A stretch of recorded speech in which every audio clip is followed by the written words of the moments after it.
Hello বন্ধুরা, তোমরা সবাই কেমন আছো? আশা করি তোমরা সবাই খুব ভালো আছো, আর আমি খুব ভালোই আছি। আর দেখো চলে এলাম পটল আলুর রেসিপি নিয়ে। আর আমি পটল আলুটা কীভাবে রান্না করছি চলো তোমাদের সাথে শেয়ার করি। এদিকে দেখো পটলটা কিন্তু চারদিক করে আমি ছেলে নিয়েছি, চারদিকে একটু একটু করে ছেলে নিয়েছি লম্বা করে। তারপরে দেখো পটলটা কিন্তু তেরচাভাবে বানিয়ে নিচ্ছি। আবারও দেখো আমি আরও একটা পটল নিয়ে কিন্তু তোমাদের সাথে দেখিয়ে দিচ্ছি আমি কিভাবে বানিয়েছি। দেখো আমি কিন্তু পটলটা দুদিকে একটু করে ছেলে ফেলে দিয়ে তারপর দেখো তেরচাভাবে আমি পটলটাকে বানিয়ে নিয়েছিলাম। তারপর দেখো এইভাবে কিন্তু আমি সব কটা পটল বানিয়ে নিয়েছি। কেমন লাগছে বলে পটল বানাটা? হেবি সুন্দর লাগছে। আর দেখো এখানে 5-6টা আলু নিয়ে নিয়েছিলাম। 6টা আলু দিয়ে আমি কিন্তু ছোটো ছোটো আলুতে আমি 6টা নিয়েছি। তা দেখো আলুটা আমি কিভাবে বানাচ্ছি, আমি পটল আলুতে কিন্তু এইভাবে আমি আলুটা বানিয়ে দিই। তোমরা কে কে আমার মতন এইভাবে বানিয়ে দাও অবশ্যই কমেন্ট করে জানিও। আমার ভিডিও তোমাদের কেমন লাগে সেটা কিন্তু জানাতে ভুলো না। তোমরা একটু ভালোবাসা দিও, তাহলেই তো আমার হবে, আর কিছু চাই না। আর দেখো এখানে আলুটা কিন্তু এইভাবে আমি বানিয়ে নিয়েছিলাম। তারপর দেখো ধুয়ে নিয়েছি। এখানে দেখো আমার আলু ধোয়াটা কমপ্লিট হয়ে গেছে। এখানে যেই পটল কটা বানিয়ে নিয়েছিলাম সেই পটল কটাও আমি ধুয়ে নেবো। তার মানে আলু পটল আমার একসাথে ধোয়া রেডি হয়ে গেল। হ্যাঁ দেখো কত সুন্দর লাগছে। এদিকে পটল আলুটা রেডি হয়ে গেছে। আর এখানে দেখো মশলা বানিয়ে নিয়েছি।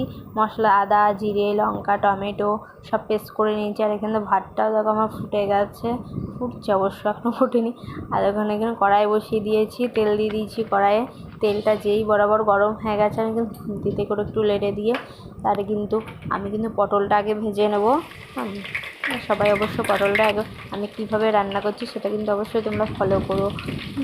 আর তোমরা নিশ্চয়ই এইভাবেই রান্না করো। সবাই তো এইভাবেই রান্না করে, অনেক অনেক রকম পদ্ধতিতে রান্না করে। আর দেখো এখানে কিন্তু আমি ঢেকে দিলাম কেন, এটা ভেবে ভালো হবে, ভাজাটাও সুন্দর হবে। দেখো পটলটা কিন্তু এইরকম করে আমি ভেজে নেবো, বেশি ভাজবো না। আর দেখো ওখানে ওই তেলেই কিন্তু আমি আলুটা ভেজে নিচ্ছি। আলুটা তো আমি কিছুটার মতো নুন হলুদ দিয়ে আমি কিন্তু ভালো করে আলুটাকে ভেজে নেব। আলুটা যেই লাল লাল হয়ে যাবে ভাজা, দেখো আমার আলু কিন্তু লাল লাল ভাজা হয়ে গেলেই কিন্তু আমি সেই মশলাটা দিয়ে দেবো। আর আমি মিক্সিতে মশলা করেছি তাই একটু ঝোল ঝোল হয়েছে, কারণ ওটা জল দিয়ে করি তাই আর কি। আর দেখো এখানে কিন্তু আমি আর একটা জিনিস অ্যাড করব, এটা হলো কী বলতো, ধনে গুঁড়ো। এটা ধনে গুঁড়োটা দিয়ে আমি আরও কিছুটার মতন হলুদ আর একটু লবণ দেবো, কারণ ভাজাতে তোমরা তো দেখলে আমি অনেকটা করে লবণ দিয়ে দিয়ে ভেজেছি। তাই দেখো এবার কিন্তু আমি ভালো করে এটা মাখিয়ে নিয়েছি। মশলাটাকে মাখিয়ে তারপর কিন্তু আমি ঢাকন দিয়ে দিলাম।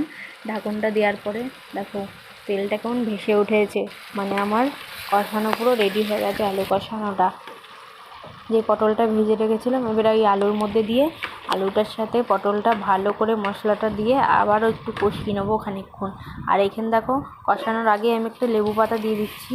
লেবু পাতাটা মাস্ট, তোমরা দিতেও পারো না দিতেও পারো, কিন্তু একবার দিয়ে দেখো কেমন লাগে, টেস্টটা পুরো অন্যরকম লাগবে। লেবু পাতাটা দিয়েছিলাম বলে আমি একটু ঢেকে দিয়েছিলাম। তারপরে দেখো জল দিয়ে দিয়েছি।